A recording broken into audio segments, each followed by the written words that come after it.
I've brought out a new deck with me. This is the Wildwood Tarot, and I want to share my first impressions. But not only that, I also want to share some things that I do when I get a brand new deck. And the first thing I want to say is thank you to Lou. Lou gifted me this deck, and the majority of my decks are actually made up from you guys. Lou, thank you for potentially changing the way that I read tarot. And I say that because this isn't just a normal tarot deck. This is something really interesting. Some of the first things that I want to talk about is what I felt when I first opened up this deck. I think you know that I love being out in nature. So a tarot deck that's tailored towards that is always going to be a winner. You also normally get an impression when you first feel a deck. You can normally tell when something is made with integrity, with a passion, with a purpose. And this deck, I can definitely feel that.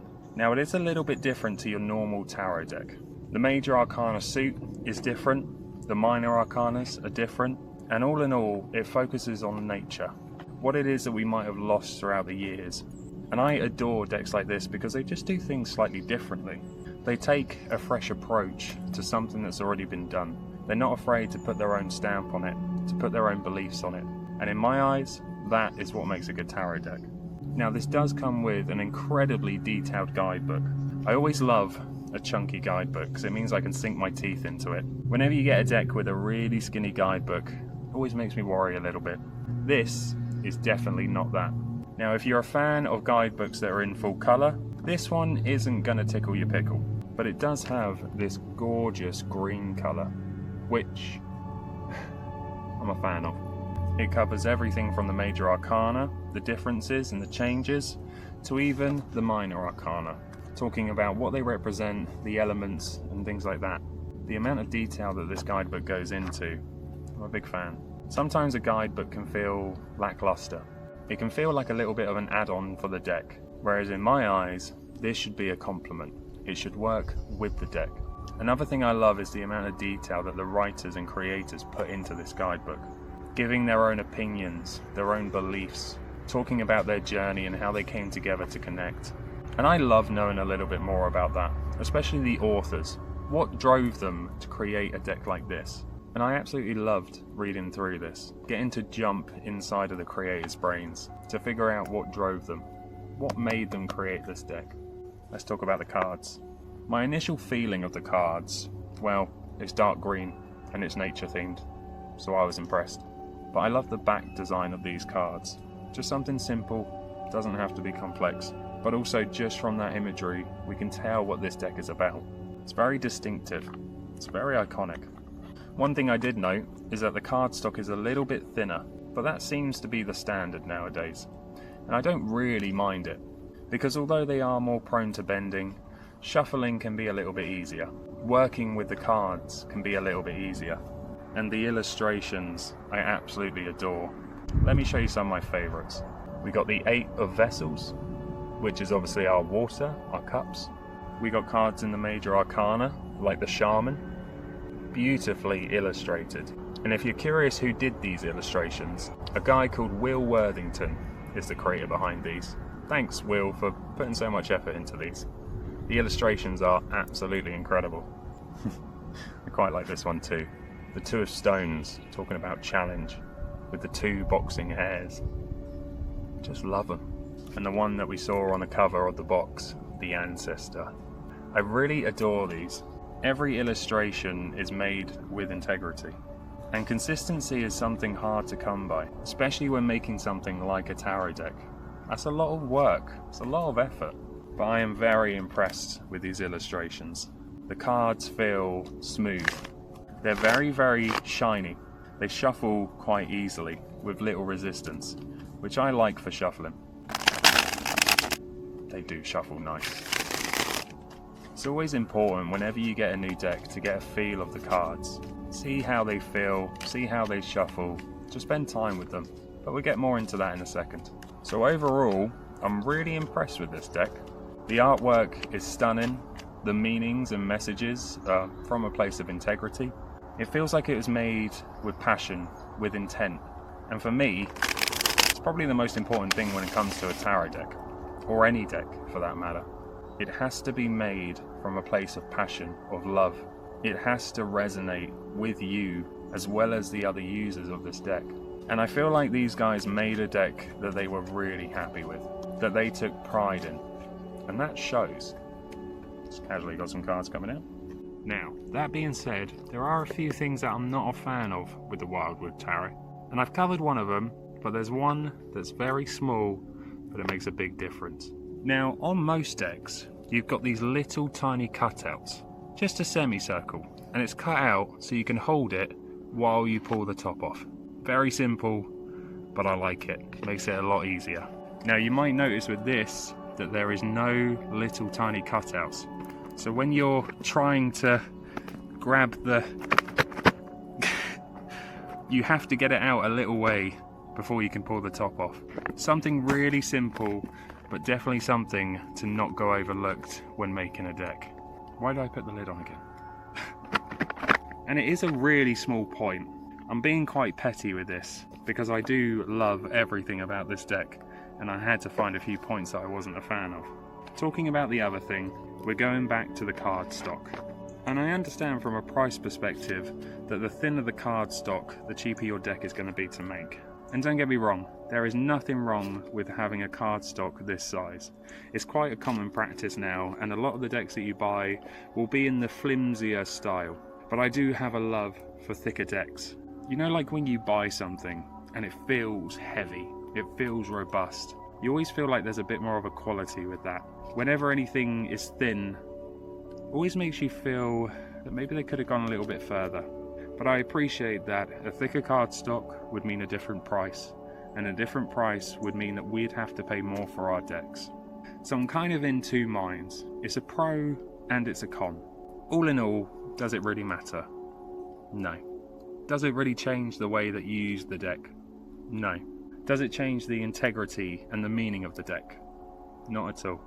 So, although a couple of those points seem small and petty, they can sometimes make the difference between a good deck and a great deck.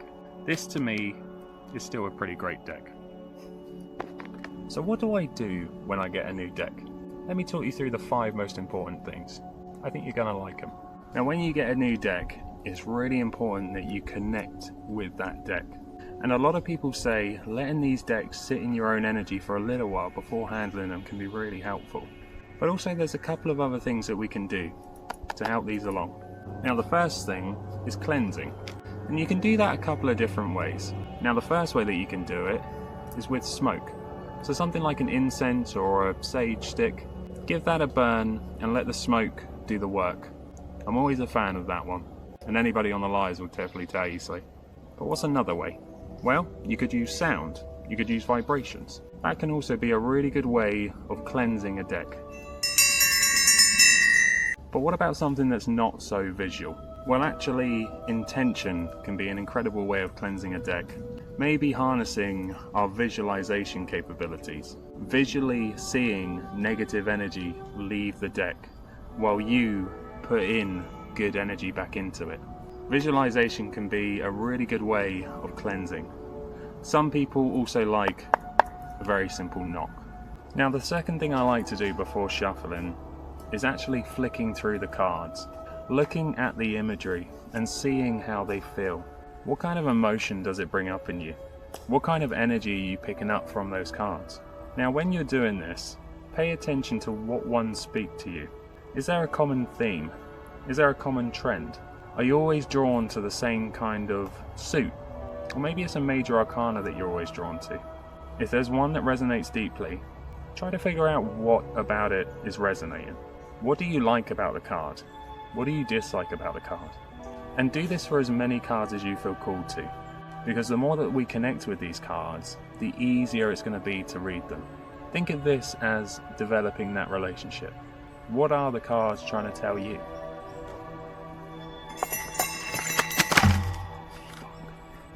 Well, you're one with the earth now.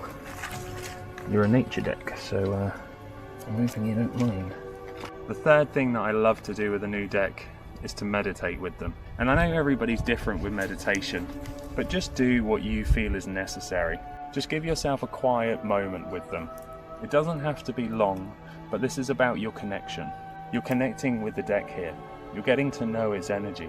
Spend a little bit of time sitting with it, and don't rush this connection. Take as long as you want with this. The deeper that we connect with these decks, the easier it will be. Next, what I want you to do is to spend a little bit of time with the guidebook. These are incredibly useful and incredibly good to go back to. Spend a little bit of time reading through each page. Don't get me wrong, you don't have to cover everything at first, but just get yourself involved with what the guidebook is trying to tell you. What do these cards mean? How are they different from something that you've used before? Everything is going to be in here, but also not everything is going to be in here. There's a beautiful line in this book, and I want to read it to you, and this is it here. The best advice I ever got about tarot was this: read the book, meditate with the cards, then put the book away and do your own thing. And it's a really beautiful message. There's only so far that this is going to carry us. There's only so far that the cards are going to take us. The rest is down to us. Whether we're tuning into our intuition, just going with the flow, or just pulling for ourselves. At some point, we do have to put this away, and that's okay. Spend time with the cards. Trust yourself in what you're doing. Which leads me on to step number 5.